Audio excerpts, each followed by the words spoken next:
Episode 118, I'm not a zoo tiger, my dear activist. Sound of night, crickets, gentle breeze, occasional frogs, glasses clink. Voice mildly slurred. Tigeretta, you know what hacktivist came to Black Coffee?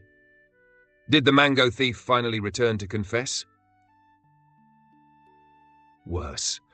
An animal activist came to our gate. Oh dear, was she here for your famous free-range eggs? With theatrical to rescue you. She wanpaw's only nature sounds. Rescue? Me? Yes, said you belong in a jungle, free and wild, not oppressed inside this bungalow. Interesting. And here I was, thinking I am the colonial oppressor. No, Tigeretta. She thought you were like those tigers trapped in zoos. Pour yourself another glass, Kutapa. Let me explain something clearly, for both our sakes. Sound of wine pouring, gentle. You see, Kutapa, I am not a zoo tiger. I am something slightly different. I was not born under surveillance cameras, nor have I ever paced behind metal bars. I was born when there were still kingdoms here, long before the British decided they needed more tea and less trees. Back when forests were deep, men fewer, and tigers many. In my early youth, humans were just a noisy rumour. My stripes were vivid, my claws sharp, and my heart unburdened by philosophy. But curiosity is dangerous, even for tigers. Soon I found your kind interesting. I started watching from shadows, quietly. Eventually, your peculiarities fascinated me. You wore strange clothes, argued about imaginary boundaries, invented complicated problems to solve simpler ones. Soon enough, the forest seemed limited, and your species unlimitedly fascinating. And one day, I decided to step closer. That day became decades. Decades became centuries. And now here I sit, sipping coffee with you, arguably the most curious creature I've met. Tiger pauses, thoughtfully.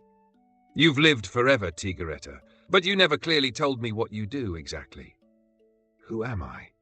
An immortal with too much memory and a little too much spare time. I am no philosopher, nor guru, just a quiet observer of human life, its comedy, tragedy, and constant absurdity. If humans took themselves slightly less seriously, I might have remained in the forest, chasing deer. But humanity is endlessly, wonderfully, tragically fascinating. You humans build roads, then complain about traffic. You invent mobile phones, then lament distraction.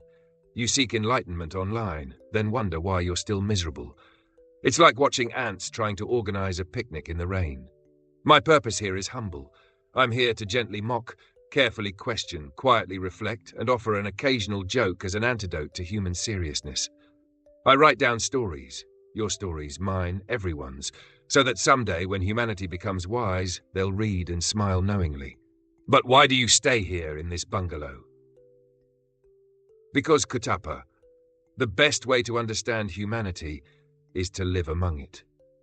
Not as a ruler, not as a savior, but as an amused spectator. I chose this bungalow not because I was trapped or oppressed, but because it sits right between wilderness and civilization.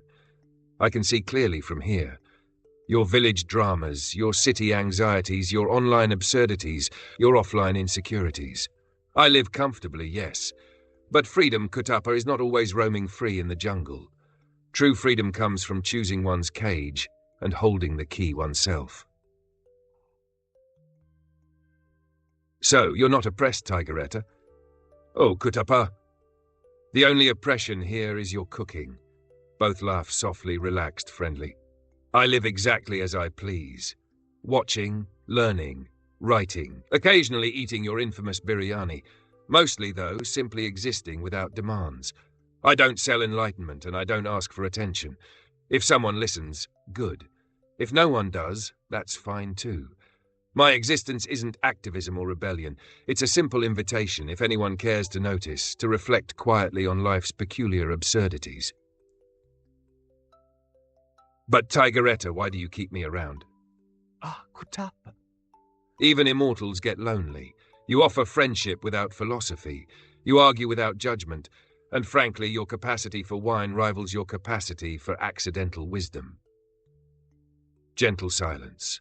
Kupan yawned slightly. Then tomorrow, Tigeretta, I'll tell that activist clearly. You're no zoo tiger. You're more complicated. Tell her that I require no rescue, only perhaps thoughtful conversation. Remind her the real wilderness isn't somewhere distant, but inside one's heart, one's mind, one's daily life. Humans cage themselves every day with their beliefs, insecurities, illusions, and social media likes. Perhaps it is humanity that needs rescuing, just gently, quietly, from itself. I'll tell her, Tigeretta. Tone yawns, stretches, sleepy noises. Now, my friend, sleep. Tomorrow, there'll be more confusion, absurdity, and human dramas to observe. Sleep well. Kutupan murmurs sleepily, sounds of him settling in, gentle breathing. Sayip Tiger, softly to himself. And so, dear Liz, if you're still awake, understand this. I am Sayip Tiger, born centuries ago, neither zoo nor jungle tiger, but something more complicated. My jungle is humanity itself, complex, chaotic, foolishly lovable.